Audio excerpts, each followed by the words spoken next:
ಕೊಲೆ ಕೇಸ್ನಲ್ಲಿ D gang ಕಂಬಿ ಎಣಿಸ್ತಾ ಇದೆ. ಪೊಲೀಸರು ರೇಣುಕಾಸ್ವಾಮಿ ಹತ್ಯೆ ಪ್ರಕರಣದ ಬೆನ್ನು ಬಿದ್ದಿದ್ದಾರೆ. ತನಿಖೆಯಲ್ಲಿ ಕಾಟೇರ ಹುಡುಗರ ಕರಾಳ ಮುಖ ಒಂದೊಂದೇ ಬಯಲಾಗ್ತಾ ಇದೆ. ಅದೇನು ಅಂತ ಗೊತ್ತಾದ್ರೆ ನೀವು ಒಮ್ಮೆ ಶಾಕ್ ಆಗ್ಬಿಡ್ತೀರಾ. ಆ ಕುರಿತ ಒಂದು ರಿಪೋರ್ಟ್ ಇಲ್ಲಿದೆ ನೋಡಿ.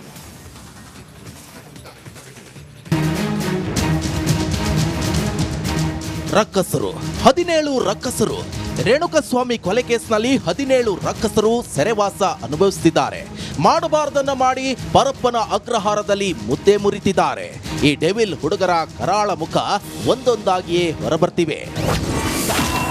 ಇದು devil gang sim card secret. ಬೇರೆಯವರ ಹೆಸರಲ್ಲಿ ದರ್ಶನ್, ಪವಿತ್ರ, ಸಿಮ್. ಈ ಡಿ ಗ್ಯಾಂಗ್ ಹುಡುಗರು ಅದೆಷ್ಟು ಖತರ್ನಾಕ್ಗಳು ಅಂದ್ರೆ ಈ ರಕ್ಕಸರ ಬಳಿ ಇರೋ ಸಿಮ್ ಕೂಡ ಇವರದ್ದಲ್ಲ, ಅರ್ಥಾತ್ ಇವರ ಹೆಸರಿನಲ್ಲಿಲ್ಲ. ನಟ ದರ್ಶನ್ ಹಾಗೂ ಕಿಲ್ಲರ್ ಲೇಡಿ ಪವಿತ್ರ ಕೂಡ ಬೇರೆಯವರ ಹೆಸರಿನಲ್ಲಿರೋ ಸಿಮ್ ಕಾರ್ಡ್ ಅನ್ನ ಬಳಸ್ತಾ ಇರೋದು ಪೊಲೀಸರ ತನಿಖೆಯಲ್ಲಿ ಬಯಲಾಗಿದೆ. Sim card secret. A1 ಆರೋಪಿ ಪವಿತ್ರ ಗೌಡ ಮನೋಜ್ ಎಂಬಾತನ ಹೆಸರಿನಲ್ಲಿರೋ ಸಿಮ್ ಕಾರ್ಡ್ ಅನ್ನ ಬಳಸ್ತಿದ್ದಾಳೆ. A2 ಆರೋಪಿ ದರ್ಶನ್ ಸಿಪಿ ಹೇಮಂತ್ ಎಂಬವರ ಹೆಸರಿನಲ್ಲಿ ಸಿಮ್ ಖರೀದಿಸಿದ್ದಾನೆ. A5 ಆರೋಪಿ ನಂದೀಶ್ ಕೂಡ ಇದೇ ಸಿಪಿ ಹೇಮಂತ್ ಹೆಸರಿನಲ್ಲಿ ಸಿಮ್ ಪರ್ಚೇಸ್ ಮಾಡಿದ್ದಾನೆ. A14 ಆರೋಪಿ ಪ್ರದೋಷ್ ಸುಪರ್ಣ ಘೋಷಾಲ್ ಹೆಸರಿನಲ್ಲಿರೋ ಸಿಮ್ ಕಾರ್ಡ್ ಬಳಸ್ತಿದ್ದಾನೆ. A15 ಆರೋಪಿ ಕಾರ್ತಿಕ್ ಬೇಲುವಿ ಹೆಸರಲ್ಲಿ. A16 ಆರೋಪಿ ಕೇಶವಮೂರ್ತಿ ಪ್ರಜ್ಞಾ ಎಂ ಹೆಸರಿನಲ್ಲಿ. A17 ಆರೋಪಿ ನಿಖಿಲ್ ನಾಯಕ್ ಗೀತಾ ಎಂಬವರ ಹೆಸರಿನಲ್ಲಿ ಸಿಮ್ ಕಾರ್ಡ್ ಅನ್ನ ಯೂಸ್ ಮಾಡ್ತಿದ್ದಾರೆ. ನೋಡಿದ್ರಲ್ವಾ, ಈ ಡಿ ಗ್ಯಾಂಗ್ ಹುಡುಗರು ಅದೆಷ್ಟು ಖತರ್ನಾಕ್ಗಳು ಅಂತ. ತಮ್ಮ ಹೆಸರಲ್ಲಿ ಸಿಮ್ ಖರೀದಿಸದೆ ಬೇರೆಯವರ ಹೆಸರಿನಲ್ಲಿರೋ ಸಿಮ್ ಕಾರ್ಡ್ ಅನ್ನ ಬಳಸ್ತಿದ್ದಾರೆ. ಸಿಮ್ ಕಾರ್ಡ್ ಮೂಲ ವಾರಸುದಾರರ ಪತ್ತೆಗೆ ಈಗ ಕಾಕಿ ಬಲೆ ಬೀಸಿದೆ. Bureau report, Republic Kannada. ಕೊಲೆ ಕೇಸ್ನಲ್ಲಿ ಡಿ ಗ್ಯಾಂಗ್ ಕಂಬಿ ಎಣಿಸ್ತಾ ಇದೆ. ಪೊಲೀಸರು ರೇಣುಕಾಸ್ವಾಮಿ ಹತ್ಯೆ ಪ್ರಕರಣದ ಬೆನ್ನು ಬಿದ್ದಿದ್ದಾರೆ.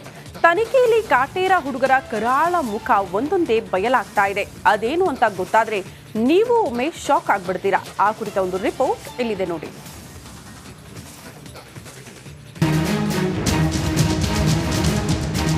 ರಕ್ಕಸರು 17 ರಕ್ಕಸರು ರೇಣುಕಾಸ್ವಾಮಿ ಕೊಲೆ ಕೇಸ್ನಲ್ಲಿ 17 ರಕ್ಕಸರು ಸೆರೆವಾಸ ಅನುಭವಿಸುತ್ತಿದ್ದಾರೆ.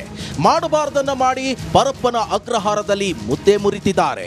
ಈ ಡೆವಿಲ್ ಹುಡುಗರ ಕರಾಳ ಮುಖ ಒಂದೊಂದಾಗಿಯೇ ಹೊರಬರ್ತಿವೆ.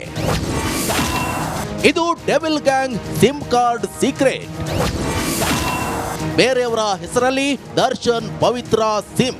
ಈ ಡಿ ಗ್ಯಾಂಗ್ ಹುಡುಗರು ಅದೆಷ್ಟು ಖತರ್ನಾಕ್ಗಳು ಅಂದ್ರೆ ಈ ರಕ್ಕಸರ ಬಳಿ ಇರೋ ಸಿಮ್ ಕೂಡ ಇವರದ್ದಲ್ಲ, ಅರ್ಥಾತ್ ಇವರ ಹೆಸರಿನಲ್ಲಿಲ್ಲ. ನಟ ದರ್ಶನ್ ಹಾಗೂ ಕಿಲ್ಲರ್ ಲೇಡಿ ಪವಿತ್ರ ಕೂಡ ಬೇರೆಯವರ ಹೆಸರಿನಲ್ಲಿರೋ ಸಿಮ್ ಕಾರ್ಡ್ ಅನ್ನ ಬಳಸ್ತಾ ಇರೋದು ಪೊಲೀಸರ ತನಿಖೆಯಲ್ಲಿ ಬಯಲಾಗಿದೆ. Sim card secret. A1 ಆರೋಪಿ ಪವಿತ್ರ ಗೌಡ ಮನೋಜ್ ಎಂಬಾತನ ಹೆಸರಿನಲ್ಲಿರೋ ಸಿಮ್ ಕಾರ್ಡ್ ಅನ್ನ ಬಳಸ್ತಿದ್ದಾಳೆ. A2 ಆರೋಪಿ ದರ್ಶನ್ ಸಿಪಿ ಹೇಮಂತ್ ಎಂಬವರ ಹೆಸರಿನಲ್ಲಿ ಸಿಮ್ ಖರೀದಿಸಿದ್ದಾನೆ. A5 ಆರೋಪಿ ನಂದೀಶ್ ಕೂಡ ಇದೇ ಸಿಪಿ ಹೇಮಂತ್ ಹೆಸರಿನಲ್ಲಿ ಸಿಮ್ ಪರ್ಚೇಸ್ ಮಾಡಿದ್ದಾನೆ. A14 ಆರೋಪಿ ಪ್ರದೋಷ್ ಸುಪರ್ಣ ಘೋಷಾಲ್ ಹೆಸರಿನಲ್ಲಿರೋ ಸಿಮ್ ಕಾರ್ಡ್ ಬಳಸ್ತಿದ್ದಾನೆ. A15 ಆರೋಪಿ ಕಾರ್ತಿಕ್ ಬೇಲುವಿ ಹೆಸರಲ್ಲಿ. A16 ಆರೋಪಿ ಕೇಶವಮೂರ್ತಿ ಪ್ರಜ್ಞಾ ಎಂ ಹೆಸರಿನಲ್ಲಿ. A17 ಆರೋಪಿ ನಿಖಿಲ್ ನಾಯಕ್ ಗೀತಾ ಎಂಬವರ ಹೆಸರಿನಲ್ಲಿ ಸಿಮ್ ಕಾರ್ಡ್ ಅನ್ನ ಯೂಸ್ ಮಾಡ್ತಿದ್ದಾರೆ. ನೋಡಿದ್ರಲ್ವಾ, ಈ ಡಿ ಗ್ಯಾಂಗ್ ಹುಡುಗರು ಅದೆಷ್ಟು ಖತರ್ನಾಕ್ಗಳು ಅಂತ. ತಮ್ಮ ಹೆಸರಲ್ಲಿ ಸಿಮ್ ಖರೀದಿಸದೆ ಬೇರೆಯವರ ಹೆಸರಿನಲ್ಲಿರೋ ಸಿಮ್ ಕಾರ್ಡ್ ಅನ್ನ ಬಳಸ್ತಿದ್ದಾರೆ. ಸಿಮ್ ಕಾರ್ಡ್ ಮೂಲ ವಾರಸುದಾರರ ಪತ್ತೆಗೆ ಈಗ ಕಾಕಿ ಬಲೆ ಬೀಸಿದೆ. Bureau report, Republic Kannada.